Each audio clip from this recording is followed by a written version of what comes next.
Unified payment interface यानी UPI से होने वाले भुगतान पर अब शुल्क लगाने का रास्ता तो साफ होता दिख रहा है, लेकिन इस शुल्क से ट्रांजैक्शन से जुड़ी 71% राशि मुक्त रह सकती है। टैक्स संबंधी नियमों में संशोधन के लिए लाया गया टैक्सेशन एंड अदर लॉज संशोधन बिल 2026 गुरुवार को लोकसभा में पारित हो गया है। लोकसभा में इस बिल को केंद्रीय वित्त मंत्री निर्मला सीतारमण ने पेश किया था। हालांकि इस बिल में इस बात का कोई जिक्र नहीं है कि यूपीआई से जुड़े किस प्रकार के या कितनी रकम के बाद के ट्रांजैक्शन पर शुल्क लगाए जाएंगे। जानकारों व वित्त मंत्रालय दोनों का कहना है कि ये आरबीआई और national payment corporation of India यानी एनपीसीआई तय करेगा। वहीं बिल के पास होने पर सियासत तेज होती नजर आ रही है।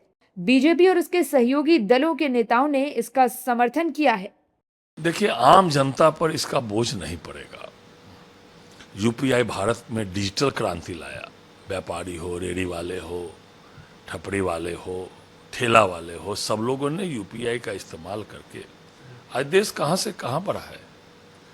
और अभी तो ये कानून बना है, पैसा बढ़ाना, कितना बढ़ाना, क्या बढ़ाना, ये तो बाद में जब नियमावली बनेगी उसमें आरबीआई को निर्णय लेना है या एनपीसीआई को निर्णय लेना है। मेरी व्यक्तिगत राय है कि यूपीआई ट्रांजैक्शंस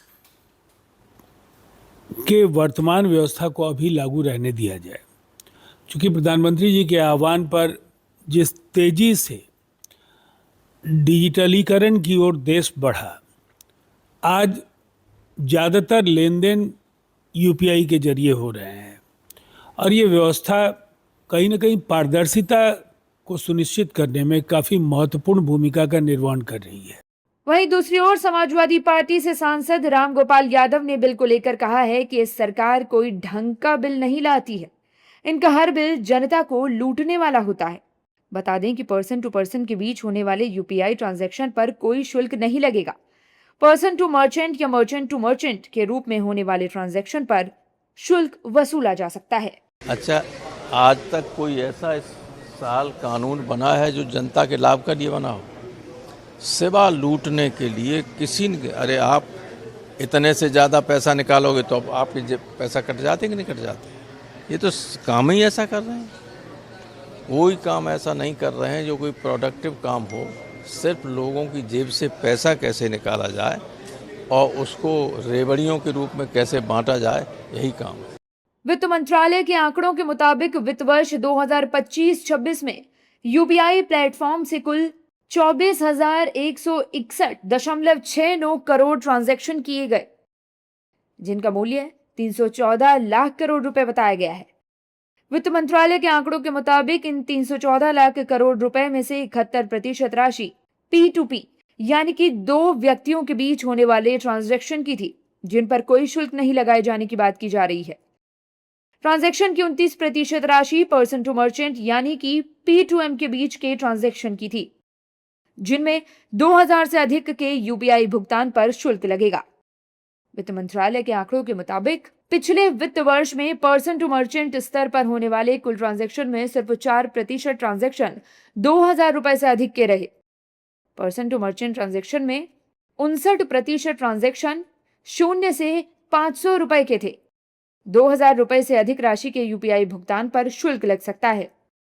वित्त मंत्रालय के आंकड़ों के मुताबिक पिछले वित्त वर्ष में P2P स्तर पर होने वाले कुल ट्रांजैक्शन में 59% ट्रांजैक्शन 0 से 500 रुपए के बीच थे। P2P स्तर पर होने वाले कुल ट्रांजैक्शन में 20% ट्रांजैक्शन 2000 रुपए से अधिक के थे। P2P को शुल्क से मुक्त रखने की बात है, इसलिए इन पर कोई फर्क नहीं पड़ेगा।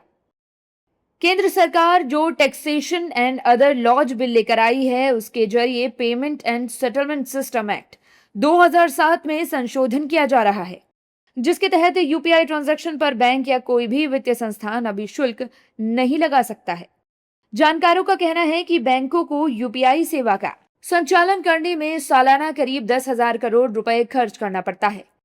अभी 700 से अधिक बैंक व वित्तीय संस्थान यूपीआई सेवा मुहैया कराते हैं। वहीं मिली जानकारी के मुताबिक शुल्क मिलने से बैंकों को यूपीआई ट्रांजैक्शन प्रणाली को मजबूत बनाने में मदद मिलेगी। बैंक उस रकम को यूपीआई ट्रांजैक्शन साइबर सुरक्षा पर खर्च कर सकेंगे।